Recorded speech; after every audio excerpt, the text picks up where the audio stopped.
العلم دين فانظروا عمن تأخذون دينكم. Bismillah walhamdulillah wassalatu wassalamu ala rasulillah wa ala alihi wa sahbihi wa man tabi'an bi ihsanin ila yaumil din wa ba'd. Za'ama ba'd ad-dhallal anna salafiyya al-wahabiyya laysa lahu al-'uqul fi ad-din. Sebagian para pelaku kesesatan, orang yang sesat dan menyesatkan dalam agama ini, mereka menyangka dan mengira orang-orang yang bermanhaj atau berpemahaman salafiyah wa al-wahabiyah itu mereka adalah orang-orang yang rusak akalnya dalam beragama, atau mereka tidak memiliki akal sehat dalam beragama. Sebagaimana zaman rahmatullah subhanahu wa ta'ala, kalimat ini sering kita dapatkan dari da'i-da'i mereka, ustadz-ustadz sesat mereka, ketika mereka merendahkan, menyudutkan dan memfitnah orang-orang yang berada di atas manhaj ahli sunnah wal jamaah yang lurus di atas tauhid dan sunnah Nabi alaihi salatu wassalam. Bahkan zaman rahmatullah subhanahu wa ta'ala, di antara mereka ada yang bernama Aqil Sirat. Dia kemudian mengatakan, orang yang berjenggot itu semakin tebal jenggotnya maka semakin bodoh, semakin tidak memiliki akal sehat. Karena kenapa? Karena sesungguhnya akal sehat mereka itu tertarik dengan jenggot-jenggot mereka. Itu kata Aqil Sirat, dan itu banyak kita dapatkan dari potongan-potongan video yang tersebar di media sosial, apakah di YouTube, Twitter maupun di Facebook. Maka ketahuilah zaman rahmatullah, bahwasanya agama Islam ini adalah agama yang diperuntukkan bagi mereka yang berakal sehat. Bahkan zaman rahmatullah, orang yang tidak memiliki akal sehat maka tidak ada kewajiban untuknya, tidak ada solat untuknya, tidak ada puasa Ramadan untuknya, tidak ada bayar zakat untuknya. Karena kenapa? Karena dia gila. Sehingga kata para ulama, sesungguhnya orang yang berjalan di atas akal yang sehat dan fitrah yang lurus tidak akan pernah berselisih dengan syarat-syarat Allah Subhanahu wa taala. Sehingga tepatlah apa yang dikatakan oleh para ulama ahli sunnah wal jamaah ketika menjelaskan posisi akal.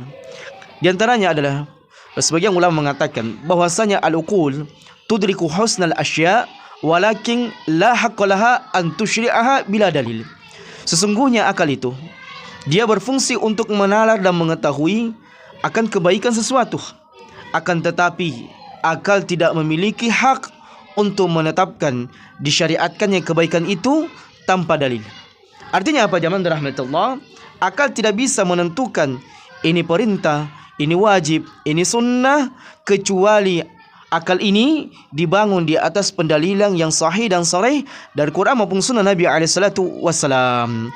Ya, seperti halnya zaman rahmatullah, ketika akal mengatakan sesungguhnya salat subuh 2 rakaat itu baik, dan alangkah baiknya lagi kalau semakin banyak rakaat salat subuh, kita tambah 4 misalnya, kita tambah 6 misalnya, kita tambah 8 misalnya. Maka ketika akal ini melihat bahwasanya menambah rakaat salat subuh menjadi 4 rakaat itu adalah merupakan kebaikan, maka apakah akal ini diterima? Tidak zaman rahmatullah. Karena terlarang, tidak ada syariatnya, tidak ada tuntunannya Nabi alaihissalatu wassalam. Karena kenapa? Sesungguhnya salat subuh yang diperintahkan Allah Subhanahu wa taala kepada nabinya sallallahu alaihi wasallam, dan sebagaimana yang diperhatikan Nabi alaihissalatu wassalam yang kemudian diajarkan kepada para sahabat, itu hanya jumlahnya 2 rakaat. Seperti halnya juga zaman rahmatullah, yasinan kematian seseorang, atau yasinan di kubur, atau yasinan ketika tasyakuran. Mungkin akal mengatakan ini kan baik, ini kan perkara baik zaman rahmatullah. Maka ketahuilah, ketika akal melihat sesuatu itu baik, maka akal tidak bisa menjadikan sesuatu itu syariat sampai datangnya ada dalil dari Quran dan sunnah Nabi alaihi salatu wassalam. Tapi yang kedua, wal uqul tudriku qabah ba'dul asya walakin la haqqalaha an tuhrimaha bila dalil. Sesungguhnya akal itu digunakan untuk menalar dan mengetahui akan keburukan sesuatu, akan tetapi akal tidak bisa, tidak memiliki hak untuk menjadikan haramnya sesuatu itu tanpa dalil yang dibangun di atas Quran dan sunnah Nabi alaihi salatu wassalam. Taib zaman rahmatullah, betapa indah penjelasan para ulama. Artinya apa? Akal itu selalu dibelakang nas Quran dan sunnah Nabi alaihi salatu wassalam. Sehingga perkataan sebagian orang, apakah masuk di akal? Orang yang celananya di bawah mata kaki itu masuk di neraka. Maka ketika ada orang seperti ini, ketahuilah akalnya rusak, akalnya tidak jernih, akalnya bertentangan dengan syariat Allah Subhanahu wa taala, akalnya memiliki syubhat di kepalanya.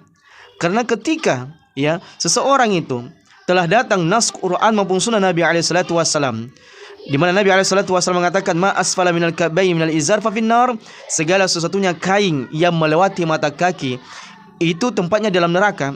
Maka akal, apakah sesuai dengan logika atau tidak, tetap akal harus menerima nas Quran dan sunnah Nabi SAW tanpa kemudian mempertentangkan akal.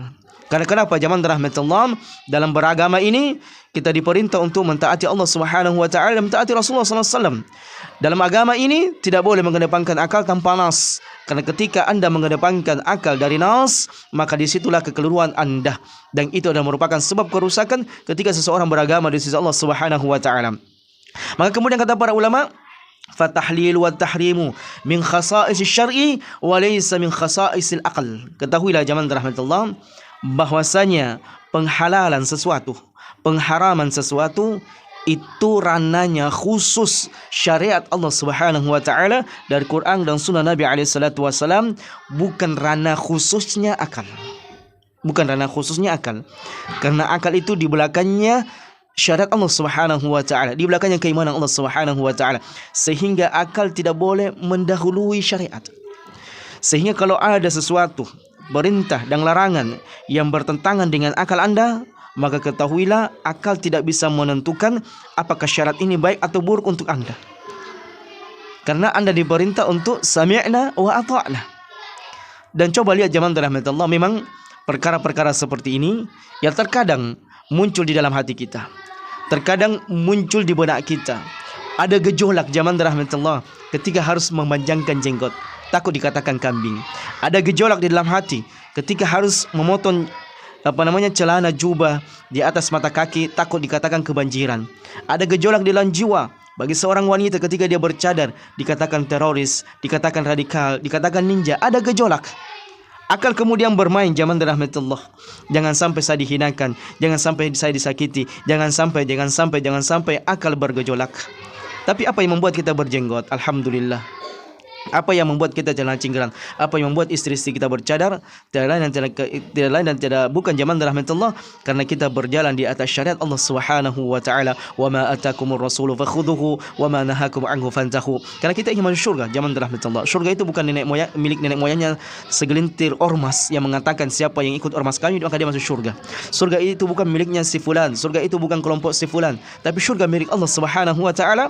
Dan yang mendapatkan syurga adalah yang mereka berjalan di atas perintah-perintah dan koridor-koridor yang Allah Subhanahu wa taala syariatkan. Dan ketahuilah jamaah rahmatullah, Salafi Wahabi itu bukan orang yang mengedepankan akalnya dalam beragama. Sehingga sebagian orang mengatakan Salafi Wahabi itu rata-rata goblok. Karena kenapa? Otaknya tertarik dengan jenggotnya. Justru orang yang mengatakan demikian itulah orang goblok di atasnya goblok. Jahilul murakkab. Orang bodohnya orang bodoh. Kenapa jamaah rahmatullah? Sebab dia menyangka kecerdasan yang dia miliki, dengan akal yang dia miliki, dia menolak syarat Allah Subhanahu wa taala, perintah Nabi alaihi salatu wasallam, menyangka dirinya akan selam dari sisi Allah Subhanahu wa taala. Sementara banyak datang dari firman Allah Subhanahu wa taala, begitu pula dari sunnah Nabi alaihi salatu wasallam, untuk mendahulukan Allah dan Rasulnya, untuk lebih mencintai Allah dan Rasulnya, untuk berjalan di atas perintah Allah dan Rasulnya sallallahu alaihi wa ala alihi wasallam. Taib, yang terakhir jamaah rahmatullah. Fa idza qila laka ma wathifatul aqli 'inda ahli sunnah wal jamaah. Kalau begitu, apa makna akal bagi orang yang bermanhaj atau berjalan di atas akidah ahli sunnah wal jamaah? Apa menurut kalian itu akal itu seperti apa, wahai para salafiyah wahabiyah?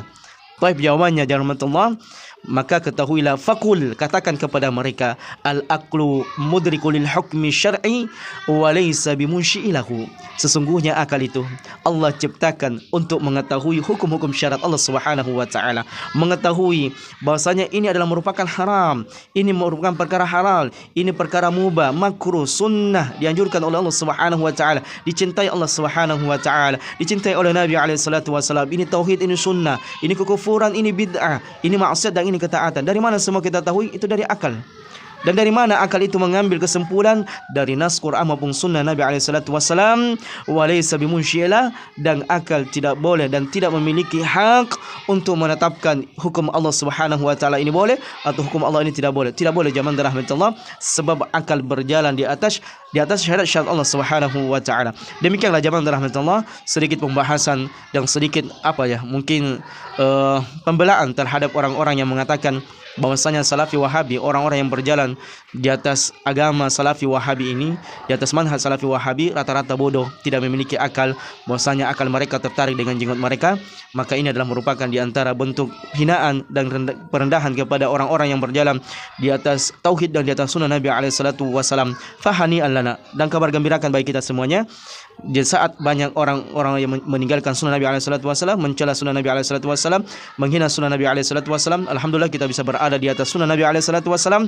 Inilah yang dikatakan oleh Nabi SAW, bahwasanya orang yang berjalan di atas sunnah Nabi SAW ibaratnya menggenggam bara api, dia panas namun tetap kita harus pegang sampai kita berjumpa dengan Allah Subhanahu wa taala. Hadza wallahu a'lam bishawab. Subhanakallahumma wa bihamdika asyhadu an la ilaha illa anta astaghfiruka wa atubu ilaik. Wa akhiru da'wana anil hamdulillahi rabbil alamin. Assalamualaikum warahmatullahi taala wabarakatuh.